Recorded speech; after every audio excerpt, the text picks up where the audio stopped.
Bonsoir à tous. Merci de votre fidélité à nos programmes. Nous sommes bien sûr le 1er avril 2020. Regard croisé. Nous sommes dans la deuxième partie.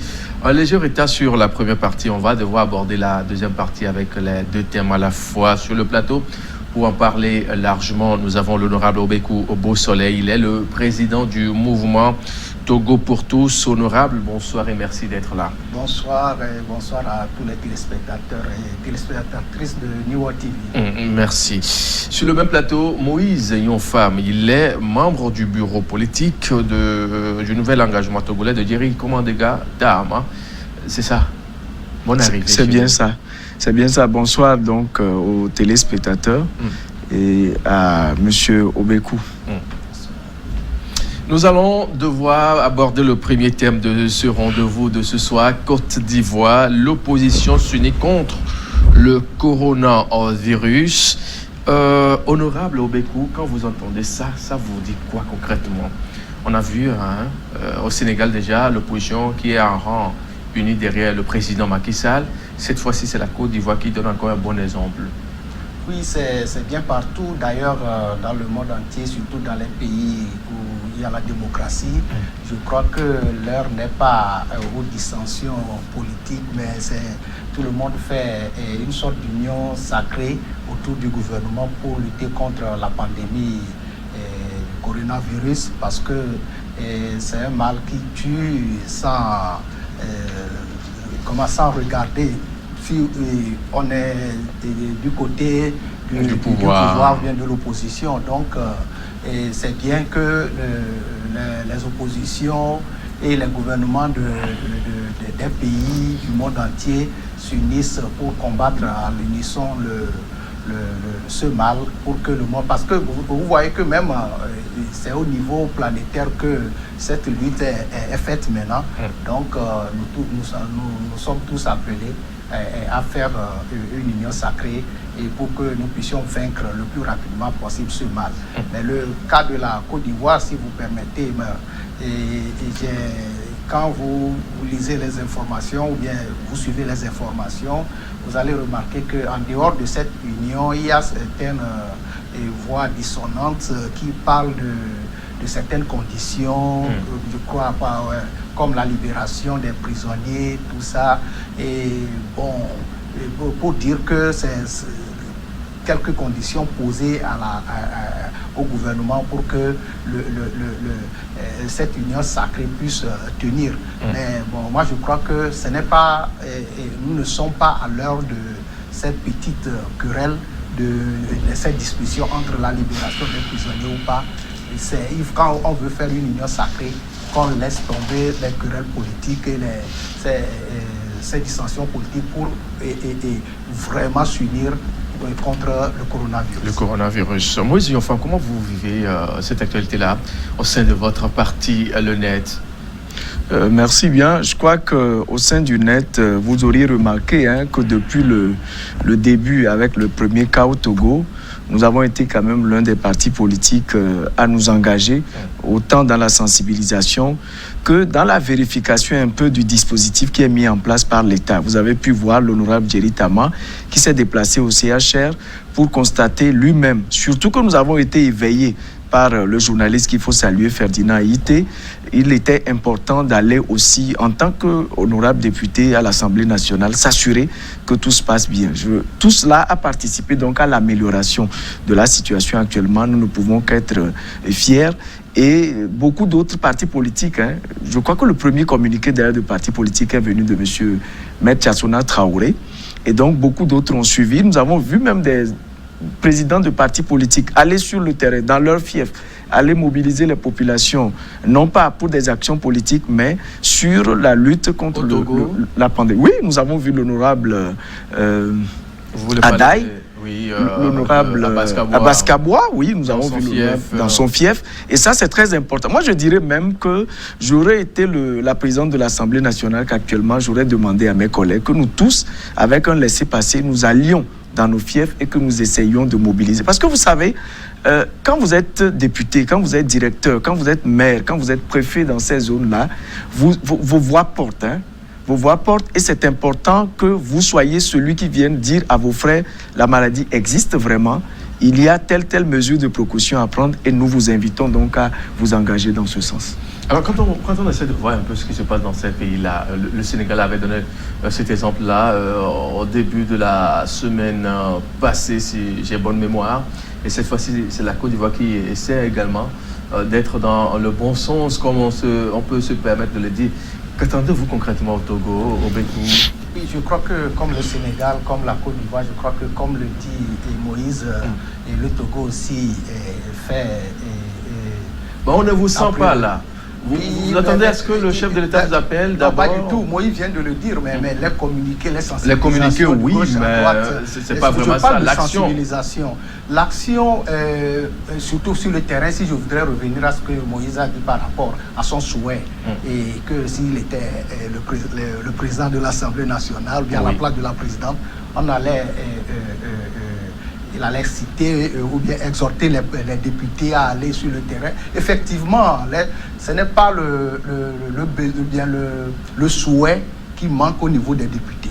Et je peux vous dire que la fois passée, même le vendredi passé, le 27 mars, quand le Premier ministre est venu à l'Assemblée pour solliciter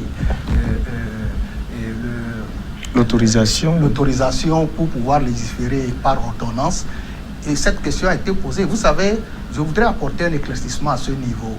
Et la ville de Lomé a été bouclée.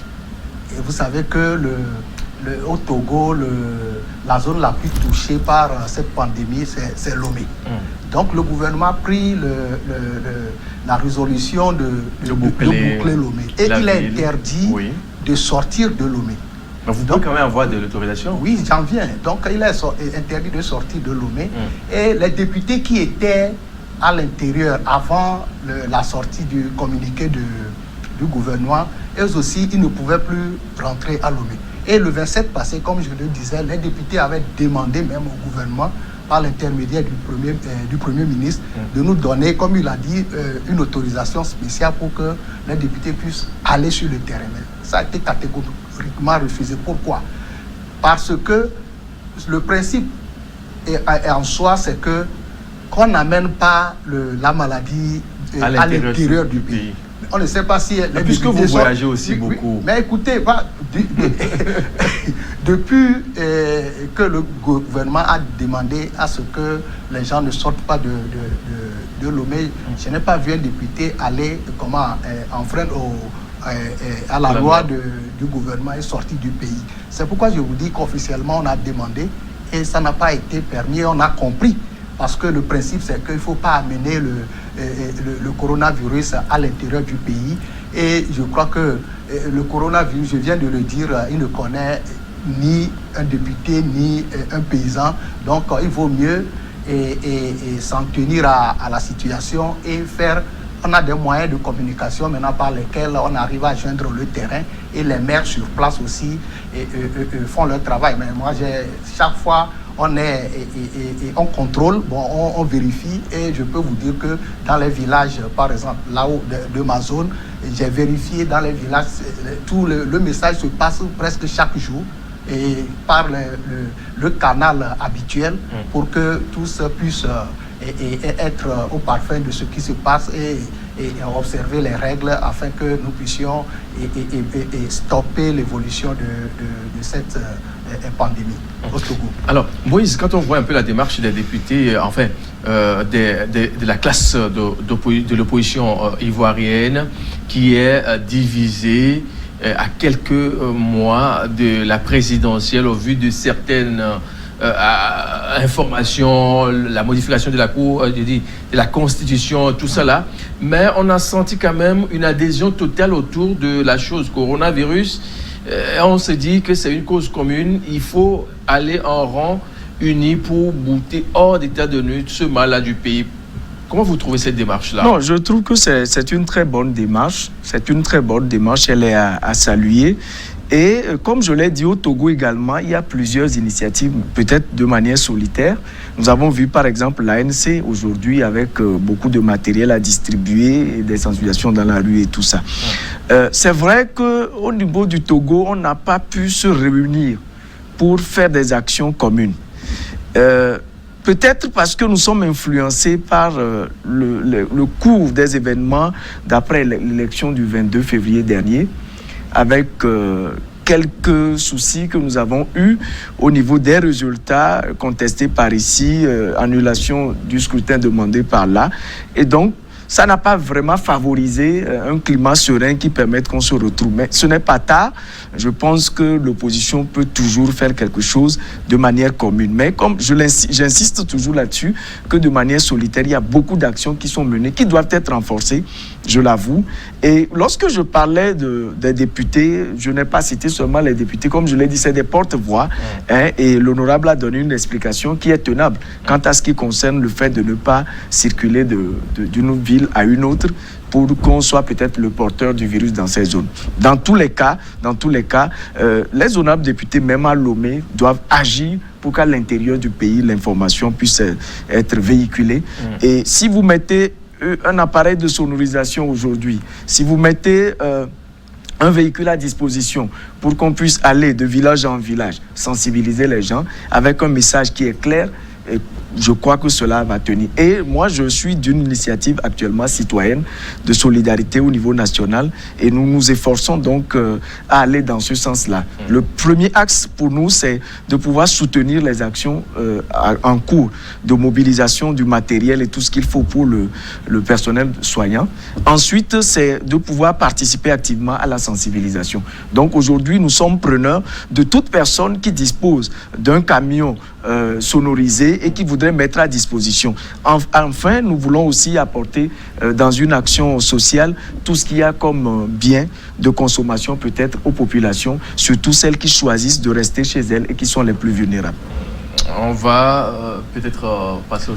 Oui, mais c'est le moment aussi, si vous me permettez, de remercier, de rendre aussi un hommage aux hommes de médias, dont vous, pour le travail abattu, parce que les médias jouent un grand rôle. Des fois, avant de sortir, madame et les enfants sont tentés de te dire adieu. Absolument, elles ont parfaitement raison. Parce que va vous arriver à tout moment. Hein. Vraiment, c'est du bon boulot que les médias font et il faut quand même les féliciter et les encourager. Merci beaucoup.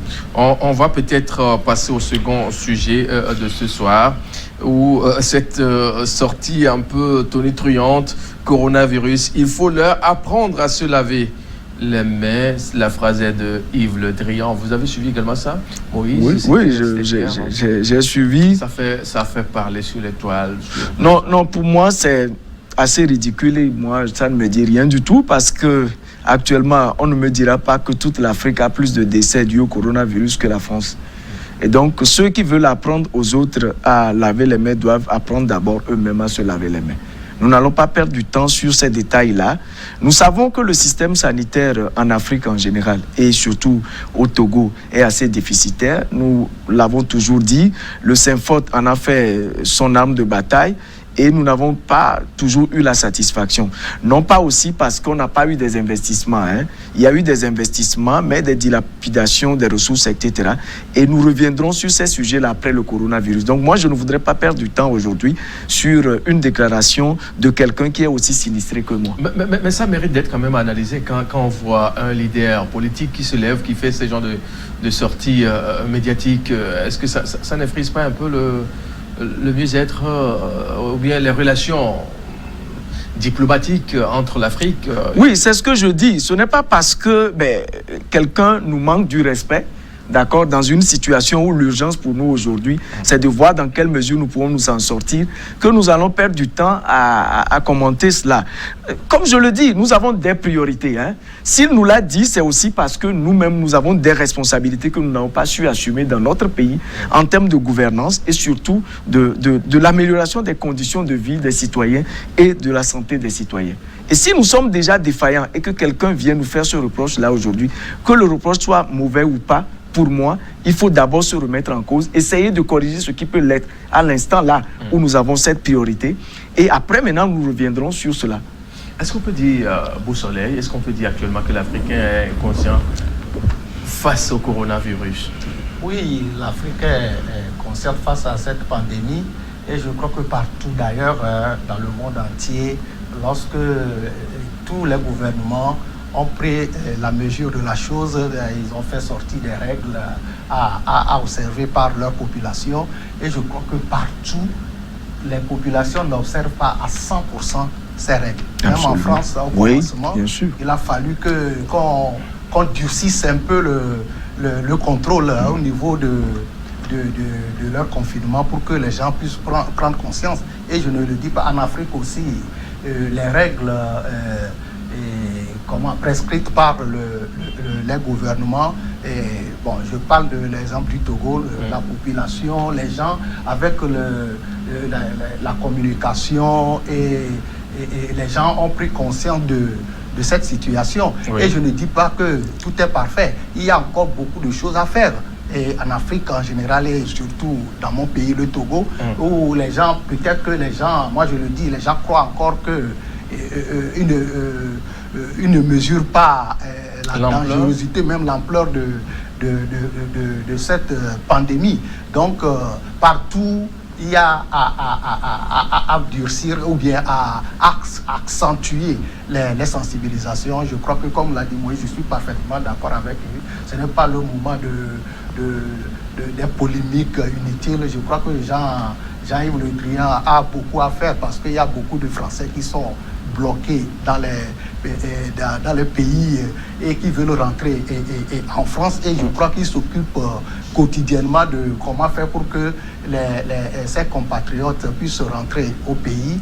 Et je crois que les Africains, les dirigeants africains aussi s'occupent de comment faire pour que la pandémie ne fasse pas de dégâts au niveau de leur pays, je crois. Et il faut plutôt se focaliser sur cette lutte. Comme vous l'avez dit, Moïse, c'est peut-être que l'Africain ne met pas encore en marche ou bien dans les bonnes habitudes les règles sanitaires imposées celles-là. Oui, il faut quand même le faire remarquer. Vous savez, nous avons une manière de vivre en Afrique. Ce n'est pas parce que le coronavirus arrive que nous allons oublier que nous c'est le contact. L'Africain, c'est le contact, c'est se taper dessus, etc. On peut vivre dans un appartement en Europe et ne pas se voir pendant 1 mois, 2 mois. Ça ne dit rien à personne. Chacun passe comme si de rien. En Afrique, ce n'est pas possible. Vous passez, vous ne saluez pas celui que vous rencontrez en chemin, mais il se sent mal à l'aise parce qu'il se dit que vous devez le saluer. En Europe, vous vous dépassez comme si de rien n'était. Donc, nous sommes habitués déjà au contact. Donc, il est plus difficile à ceux qui sont habitués au contact en permanence de s'en abstenir. Comprenons donc que c'est à force de répéter, parce que la répétition, c'est vraiment l'arme de la pédagogie. Si nous insistons là-dessus, on accentue les sensibilisations, ça va aller. C'est pour ça que moi je dis... vous savez, il y a des panneaux à Lomé. Vous allez voir des panneaux sur lesquels vous avez la photo du chef de l'État. Il y a un panneau particulièrement qui m'a assez accroché. Le panneau dit « Amélémiasi ». Dans notre vernaculaire élevé, ça veut dire que nous avons quelqu'un. Nous avons un... Comment on dit ça? Un sauveur. Un sauveur, voilà, ouais. Si on peut le dire ainsi. Et donc, pour moi, tant que ce sauveur-là, et j'espère quand même que dans les heures à venir, il va prendre la parole pour nous parler. L'honorable dit que des gens font comme si le mal n'existe pas. Oui, parce que justement nous attendons que le commandant en chef de ce pays se lève, qu'il nous dise qu'effectivement le mal existe, qu'il nous dise qu'il a pris telle mesure du côté du personnel de la santé, telle mesure pour la sensibilisation en grande masse, qu'il a pris telle mesure pour améliorer les conditions sanitaires, pour qu'on puisse prendre en charge les cas qu'il faut, qu'il a pris telle mesure sociale pour essayer d'aider ceux qui acceptent ce confinement-là, etc. Mais aussi qu'il a pris des mesures fortes pour soutenir les entreprises, parce que nous risquons de perdre gros en termes économiques. Et donc, pour moi, si le chef de l'État vient à la télé, fait son adresse à la nation, nous parle avec les mots qu'il faut, et si nous voyons le chef de l'État lui-même appliquer certaines règles, donner l'exemple, par exemple pour laver les mains, etc. Nous avons vu des présidents qui l'ont fait. Je ne le dis pas dans une forme de mimétisme, mais je dis nous pouvons innover tout en faisant en sorte que la population sache qu'elle a effectivement quelqu'un, un sauveur, que Amélémiasi. Beau soleil. Oui, et je crois que tous les moyens sont bons pour sensibiliser la population, je l'ai dit tantôt, et la sensibilisation se fait à chaque niveau. Et comme Moïse le dit, il faut que le chef de l'État lui-même prenne la parole avant que les Togolais puissent suivre comme il faut les règles prescrites par le gouvernement. Bon, tant mieux, mais je crois que les gens sont suffisamment, moi je le dis, peut-être que ça n'engage que moi, les gens au Togo sont suffisamment informés. Il reste maintenant la prise de conscience de ces populations. Je crois que c'est là qu'il faut intensifier la sensibilisation et amener les gens à avoir et à prendre conscience de l'ampleur et du dégât que cause le coronavirus. Alors, Moïse, à l'heure actuelle, quand on essaie de jeter un coup d'œil dans les pays européens, en voyant un peu les chiffres qui augmentent au jour le jour, même aux États-Unis, est-ce qu'on est quand même sérieux en faisant ce genre de déclarations? Vous l'avez dit, mais n'empêche. Non, ce n'est pas sérieux. Comme je l'ai dit, c'est deux personnes qui sont en train de se noyer. Il y a un qui est plus plongé que l'autre et qui veut faire la morale à l'autre. Non. C'est-à-dire que moi, je ne vais pas perdre mon temps sur de telles déclarations. Vous savez, c'est vrai, je reconnais que même en Afrique, nous avons pris du temps, d'accord, pour comprendre vraiment ce qui arrivait. On a négligé un peu. Parce qu'on nous a dit au début que le virus ne résiste pas au soleil. Oui, il y a eu tout ça là qui a fait que nous avons négligé. Mais aussi, les problèmes politiques en Afrique font que nous n'avons pas vraiment confiance en nos dirigeants. Il faut le reconnaître également. Ça fait que quand le premier cas a été annoncé, les gens ont dit non, que ce n'est pas vrai. Et il y a eu même des autorités morales que nous respectons dans ce pays qui sont allées dans ce sens-là. Et ça, c'est à condamner parce qu'aujourd'hui qu'ils ont reconnu maintenant que le mal existe, il aurait été bien que ces mêmes autorités morales reviennent pour dire « Ah non, nous nous sommes trompés, le mal existe vraiment, essayez de vous protéger ». Et je le dis toujours, nous sommes dans une situation où il faut une solidarité au niveau international, mais aussi au niveau national. La solidarité internationale a manqué. Vous avez vu que je crois que c'est la République tchèque ou quelle république. On a envoyé des masques pour l'Italie, je crois, ou l'Espagne, je ne sais plus. Et voilà, eux, ils ont bloqué. Aujourd'hui, vous avez...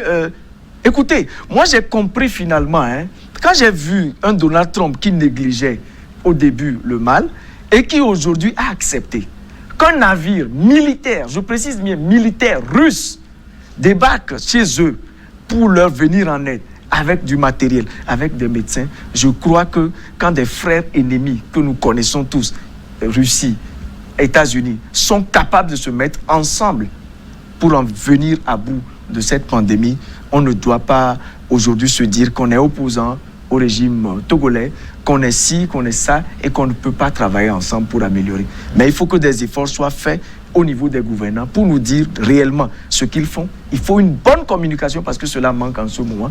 Il faut qu'ils nous disent clairement ce qui est fait. Aujourd'hui, on nous parle de 4 respirateurs qui sont arrivés. Je l'ai salué hier, mais en même temps, je me dis, respirateur, ça coûte combien? Si le respirateur ne coûte pas trop cher, eh bien, on doit pouvoir en acheter assez pour que nous ne perdions pas les 2 personnes pour lesquelles vraiment il faut qu'on s'incline devant leur mémoire, comme nous l'avons vécu. Non, on doit pouvoir avoir ces machines-là. Je crois qu'on a besoin également d'un scanner pour pouvoir faire le... On va y revenir dans voilà. Donc c'est important pour moi qu'on aille vraiment à l'essentiel, la communication, la sensibilisation sur le mal, mettre en place tout ce qu'il faut comme moyen pour pouvoir aider le personnel soignant qui se sacrifie déjà et que je salue d'ailleurs à avoir cette confiance-là, à aller au front et en même temps qu'on puisse créer des mesures sociales pour permettre aux populations de respirer. Pouvez-vous peut-être dire quelque chose avant qu'on marque la pause? Non, loin de revenir à la déclaration dont vous faites cas, je voudrais encore insister sur le fait de laver la main. Donc le ministre, il a raison, Yves Le Drian avait raison. S'il a raison ou pas, je ne sais pas. Bon, la manière de le dire aussi, c'est ça, mais je crois qu'il est important de laver, de dire à nos populations surtout que le fait de laver les mains sauve beaucoup. Et il faut vraiment que nous nous habituions avec ça. Moïse? Non, c'est exactement ça. Laver les mains, mettre tout ce qu'il faut comme cache-nez lorsque nous ne sommes pas distants comme nous le sommes actuellement, parce que des téléspectateurs peuvent se demander, mais vous nous dites de porter, voilà, alors que non, c'est parce que nous avons observé une distance de plus d'1,5 mètre et cela nous permet quand même de nous contenir et la manière dont nous sommes orientés pour parler devant la caméra. Mais nous insistons là-dessus qu'il est important, lorsqu'on est à proximité les uns des autres, de pouvoir mettre les cache-nez. Quand vous êtes dans la voiture et que vous fermez les vitres, ça ne vaut pas la peine parce que vous êtes isolé, sauf si vous avez un autre qui est dans la voiture. Mais dans tous les cas, il faut que chacun s'y mette, que chacun applique. Et nous félicitons les médias pour le travail qui est fait. Malheureusement, ça manque encore. Nous devons faire les émissions en nos langues. C'est important. Et il faut que New World TV, c'est peut-être une doléance en même temps, fasse aussi des émissions synchronisées, comme vous l'avez l'habitude de le faire lors des élections, avec la télévision nationale, de telle sorte que le message soit porté partout. Aujourd'hui, je salue la TVT qui a fait des émissions en français, en évé, en cabier, etc. Il faut qu'on poursuive cela et je crois que nous arriverons à bout. Dans la partie Togo, on va y revenir. Messieurs, une pause s'impose. On se retrouve dans une dizaine de minutes.